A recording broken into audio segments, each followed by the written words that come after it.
In a high-rise apartment in Manhattan, Amy Wilson sat at her desk, concentrating on a design project with a looming deadline. As the setting sun streaming through the window made her copper-colored hair shine, she was making final adjustments while working on her graphic tablet. Her workspace as a freelance graphic designer working from home was neat yet creatively stimulating. The sound of keys jangled and the front door opened as her husband Richard returned home. "I'm back, Amy," he called out in a slightly tired voice. "Welcome home," Amy turned around with a warm smile. "How was your day?" Richard loosened his tie and sank into the sofa. "The usual. 2 client meetings, 1 team meeting. And mountains of paperwork," he replied while pouring himself a glass of water. "How about you?" "I've nearly finished the logo design for the new client," Amy proudly showed him her work. "With a few more adjustments, I should be able to submit it tomorrow." Richard had built a successful career as a sales manager at a major insurance company. Tall with an imposing physique yet a gentle personality, he was trusted by both his workplace colleagues and clients. He had met Amy 5 years ago at a party hosted by a mutual friend and fell in love at first sight. He was captivated by Amy's straightforwardness and creativity, and she was drawn to Richard's sincerity and kindness. Their married life was generally smooth. While cherishing their careers, they occasionally discussed having children in the future. The only shadow over their relationship was Richard's mother, Beverly. "Oh, by the way, Mom called," Richard said casually, missing how Amy's expression slightly clouded. "She was talking about your birthday next week. She says she has a special gift for you." Amy tried to maintain her smile. "How thoughtful of her," she said with a faint tension in her voice. It had been 15 years since Beverly lost her husband, John. While outwardly elegant and sophisticated, she possessed a sharp intellect and strong will beneath the surface. Her only son Richard was the center of her life, and she believed no one could take her son's affection away from her. From the beginning of Richard and Amy's marriage, Beverly had been cold toward Amy. While acting polite on the surface, it was clear to Amy that Beverly saw her as the woman who stole her son. Through small criticisms, sarcastic remarks, or overly kind gestures, Beverly always found ways to make Amy uneasy. "Mom really seems to want to improve her relationship with you," Richard said in a hopeful voice. "This gift might be a sign of reconciliation." Amy suppressed a sigh. Richard always tried to see the best in his mother. It was one of his virtues, but sometimes it blinded him. "Perhaps," she answered. "Did she tell you what the gift is?" "She said it's a secret. But she mentioned, you'll be surprised." Amy smiled despite her anxiety. Beverly's surprises usually made her uncomfortable in some way. But for Richard's sake, she continued to maintain her composure. "I'm looking forward to it," she said. On her birthday, relatives and friends gathered at Amy and Richard's home for an intimate party. Though nervous, Amy felt reassured being surrounded by friends in her own apartment. Around 3 in the afternoon, the doorbell rang, and when Richard opened the door, there stood Beverly. With perfectly set silver hair and dressed in an expensive tweed suit, she exuded the dignity of a queen. "Thank you for coming," Richard embraced her. "Of course I'd come. It's Amy's special day," Beverly replied smoothly and turned to Amy. "Happy birthday, Amy." She kissed her on the cheek. The scent of her perfume was strong and almost suffocating. "Thank you, Beverly," Amy replied politely. "Now, everyone," Beverly raised her voice to capture the attention of the entire room. "Let's all go outside to see my gift for Amy. Everyone come along." People followed her with curiosity and went out to the street in front of the apartment. There, a brand new red Mercedes-Benz S-Class was parked, gleaming in the sunlight. Amy gasped. It was undoubtedly a magnificent car. But at the same time, she couldn't help feeling the intention of showing off and control behind Beverly's gift. "Do you like it?" Beverly asked in a sweet voice. It's the latest model. I had it specially ordered. As the people around them expressed their admiration, she handed Amy the keys. You should be grateful, she said with a smile, though the words carried the tone of a command. It's wonderful. Thank you, Amy responded as expected by those around her. While complex emotions swirled inside, she maintained the smile she had cultivated as a professional designer. Richard's face was beaming with surprise and joy. This is really amazing. He embraced Beverly again. Amy, what do you think? Isn't it wonderful? Amy looked at the car, feeling a vague uneasiness. What was behind this lavish gift? Yes, it's unbelievable, she answered honestly. Indeed, it was unbelievable that Beverly Wilson would give something without expecting anything in return. A week after the birthday party, Amy returned from shopping in her compact car and looked up at the gleaming red Mercedes-Benz parked next to her in the apartment parking lot. That car, which she had never driven, continued to shine like a red warning light at the corner of her vision. Carrying heavy shopping bags in both hands, Amy headed toward the elevator and thought. Richard had already asked several times about why she wasn't using his mother's gift. Each time, she had made excuses like, my current car is fine, or, it takes time to get used to it. She couldn't tell him the real reason. She didn't believe this gift came from genuine goodwill. Back in the apartment, there was a message from Richard on the answering machine. I'll be late tonight. I have a dinner with clients. Don't worry. Love you.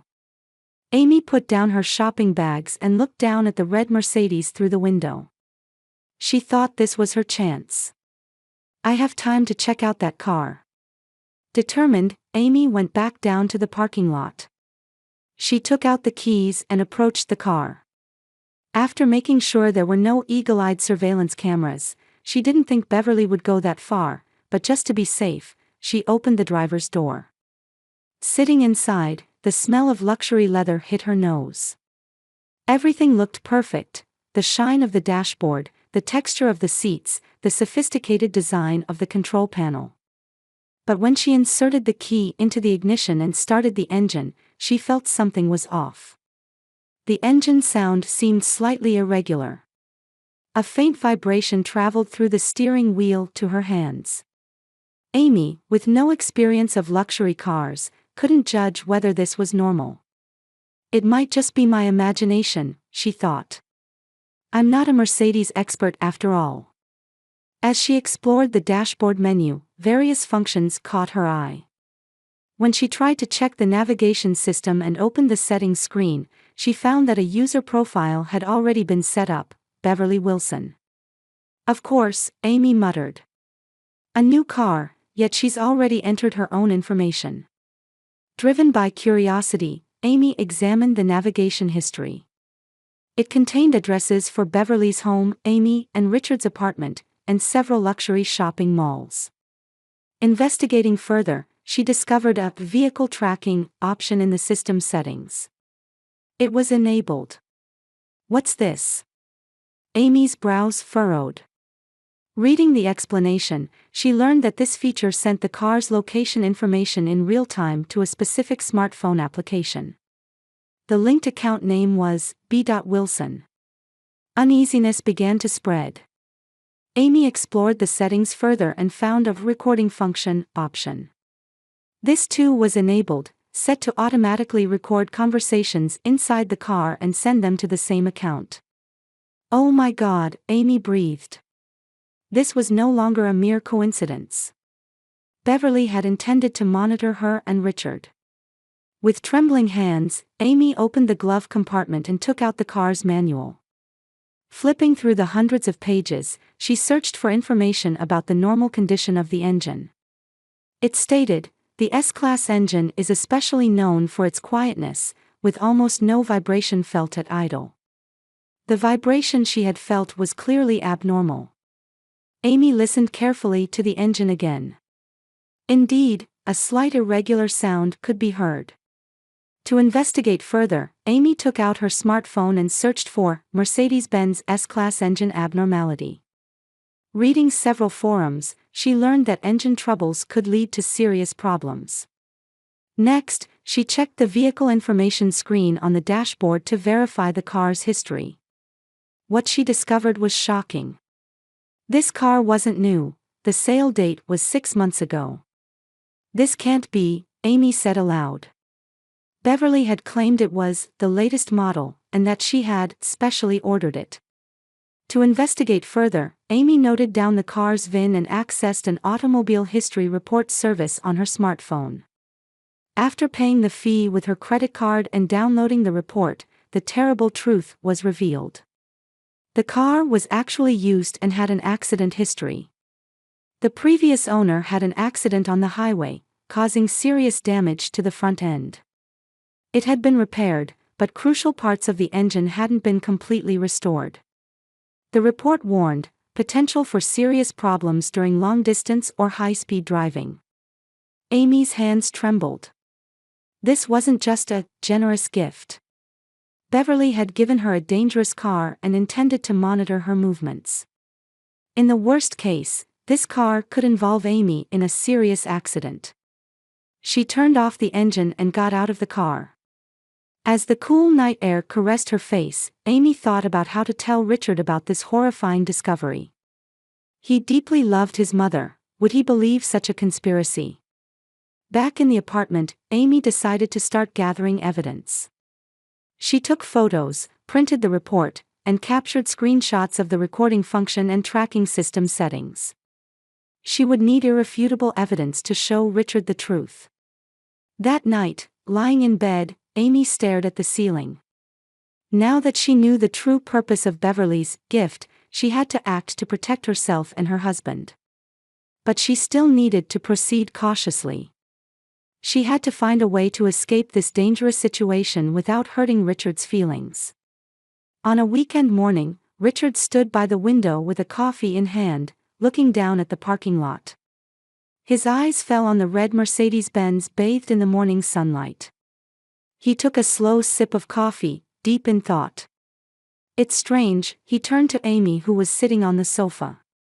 It's been 2 weeks since we received that car, and you haven't driven it once. Amy looked up from her laptop screen and chose her words carefully. Yes, I still need time to get used to it. Mom has been calling almost every day. Richard sat down on the sofa next to Amy. Asking, does Amy like the car? Is there any problem? She seems concerned. Amy took a deep breath. For the past few days, she had been calculating the timing to tell Richard the truth.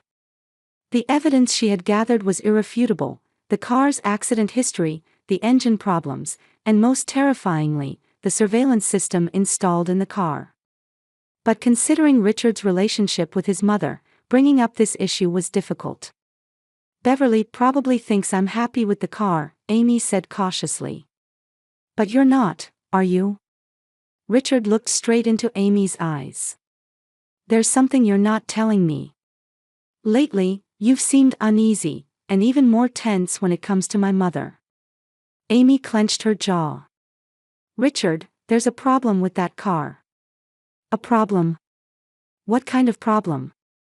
It's easier to show you than explain. Amy stood up. Let's go to the car. They descended to the parking lot in silence. Amy's heart was pounding. She understood that what was about to happen might change Richard's life forever. Standing in front of the red Mercedes in the parking lot, Amy took out the keys. Get in and see for yourself, she said. Richard, with a skeptical expression, opened the driver's door. What exactly am I looking for? Start the engine first, Amy said as she sat in the passenger seat. Richard inserted the key into the ignition and started the engine. He wasn't a driving expert, but he had opportunities to ride in luxury cars for work and knew the normal condition of a Mercedes-Benz S-Class. His expression began to cloud. The sound is strange, he said. I can feel vibrations too. Yes, that's not the sound of a new car, Amy said. especially for a luxury car. Richard placed his hand on the steering wheel, frowning as he felt the subtle vibrations of the engine. It's definitely off. But Mom said it was new. Let's start with that. Amy took out her smartphone and opened the vehicle history report she had saved. Look at this. Richard took the smartphone and stared at the screen. Amy could see the color draining from his face. This is. His voice trembled. This car has an accident history. And it says it was sold 6 months ago. Yes, it's not a new car, but a used one that's been repaired after an accident, Amy said quietly. Important parts of the engine weren't properly repaired. It's dangerous for long-distance driving. Richard looked at Amy with disbelief. How could this happen? That's not all. Amy reached for the dashboard screen and opened the navigation system settings. Look at this. The settings screen displayed Beverly Wilson profile with vehicle tracking and voice recording enabled. Richard's expression froze. This is. He stumbled over his words. This is a surveillance device. Yes, all conversations in this car are set to be recorded and sent to Beverly's account, Amy said. And the car's location information is constantly being sent to her smartphone. Richard's hands fell from the steering wheel onto his knees. He stared out the window, seemingly trying to organize his thoughts. Why would Mom? He was at a loss for words. Amy took her husband's hand. Richard, I don't want to accuse Beverly. But this is clearly intentional. Giving an accident car disguised as new, and monitoring our movements and conversations. Anger began to color Richard's face. This is unacceptable. It's clear that Mom lied. But I can't believe it. Why would Mom do something like this? I don't know that either, Amy answered honestly. But this car isn't safe, and our privacy is being violated. I think we should have it examined by a professional. Richard turned off the engine and sighed deeply. Let's take it to an independent repair shop immediately. Without telling Mom anything. As they were leaving the car and heading back to the apartment, Richard suddenly stopped. How long have you known about this? A few days, Amy replied. I was struggling with how to tell you. I didn't want to ruin your relationship with Beverly. Richard placed his hand on Amy's shoulder. You did the right thing. This is shocking, but I needed to know the truth. Determination shone in his eyes. If Mom really did this, I'll have to reconsider my relationship with her. While riding the elevator, Richard quietly said, since childhood, Mom has been deeply involved in my life. I thought she was overprotective at times, but I never expected her to go this far. He managed a bitter smile. Mom always had high standards for my marriage partner. But I chose you. And I'm still proud of that choice. Amy squeezed her husband's hand. We'll get through this together. Back in the apartment, Richard picked up the phone and contacted a reputable local auto repair shop. I'd like you to look at a car first thing tomorrow morning, would that be possible? He didn't explain the details, simply stating there were safety concerns. After hanging up, Richard gazed at Amy and smiled sadly. I'm thankful you didn't drive the car. If anything had happened. Amy nestled against her husband, resting her head on his arm. What are we going to do now? First, we need to get an accurate assessment of the car's condition, Richard said with determination. Then, a conversation with Mom. The evening light streamed through the window, bathing the room in a red glow. That red light reminded them of the dangerous gift parked in the lot below. The next morning, Amy and Richard woke up early and drove the red Mercedes to Morrison Auto Repair Shop. It was a reputable independent shop that Richard had called for an appointment. Both were quiet, anxious about what might happen. Upon arrival at the repair shop, an older gentleman with elegant gray hair greeted them. I'm Tom Morrison. The one you called, he said, extending his hand. Richard Wilson. And this is my wife, Amy, Richard responded nervously. We're concerned about this car. Morrison studied the red Mercedes with dignified eyes. What symptoms are you experiencing? The engine sound is odd, Amy explained. And we'd like to confirm if this is really a new car. Morrison raised an eyebrow but asked no further questions, getting straight to work. Let's start with a computer diagnosis. Then we'll take a closer look at the engine.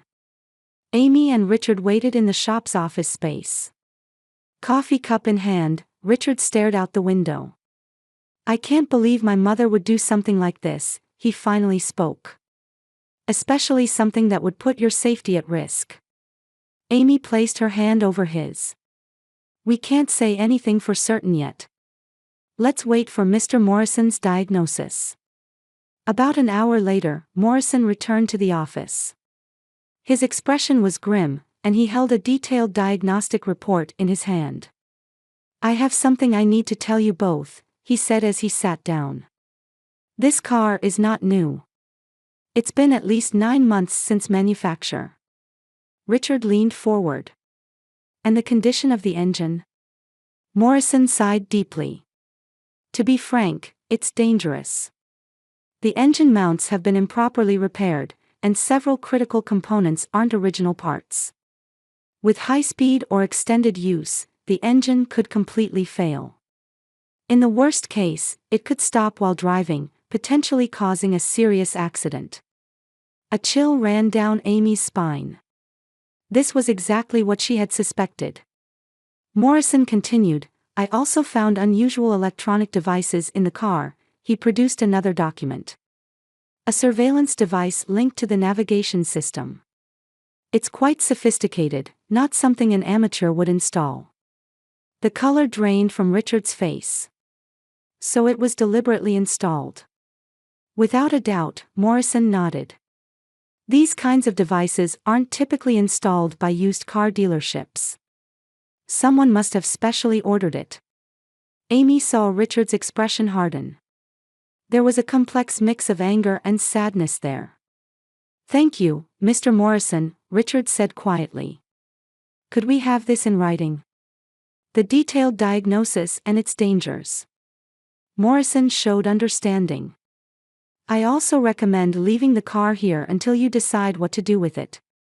It shouldn't be driven in this condition.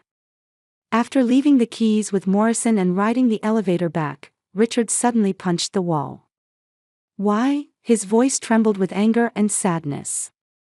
Why would Mom do something like this? Amy embraced her husband. She had no answers. She could only support his wounded heart.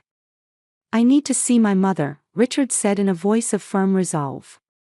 Right now. That afternoon, Amy and Richard headed to Beverly's luxury apartment. In the car, Richard maintained silence, and Amy didn't disturb his thoughts. Upon arriving at Beverly's building, a doorman greeted them in the entrance hall. Mr. and Mrs. Wilson, welcome, he said cheerfully. Shall I announce you to Mrs. Wilson? No, it's a surprise, Richard forced a smile. Mother will be delighted to see us. They took the luxurious elevator to the top floor and stood in front of Beverly's penthouse door. Richard rang the doorbell, and soon Beverly herself opened the door. Richard. Amy. What a lovely surprise, she said, feigning delight. However, her eyes quickly noticed the stern expressions on their faces, and her smile faded. Is something wrong? Let's talk inside, Richard's voice was cold. Beverly anxiously led them to the living room. Shall I make some tea? No, thank you, Amy quietly replied. Once the three were seated on the sofa, Richard took out Morrison's diagnostic report. Mom, we need to talk about the car you gave Amy as a present. Beverly tensed momentarily but quickly composed herself. That wonderful car. Did Amy like it? You said it was new, Richard looked straight into her eyes. Of course, Beverly smiled. I specially ordered the latest model. Richard placed the diagnostic report in front of her. That's a lie, his voice trembled. It's not a new car, but a used one with accident history. The engine is in a dangerous condition and could cause a serious accident during long-distance driving. Beverly's expression froze for a moment. That can't be. I bought it from an authorized dealer. That's not all, Amy said quietly. Surveillance devices have been installed in the car, set to record all conversations and send them to your smartphone. Beverly's face changed color. That's ridiculous, she stood up.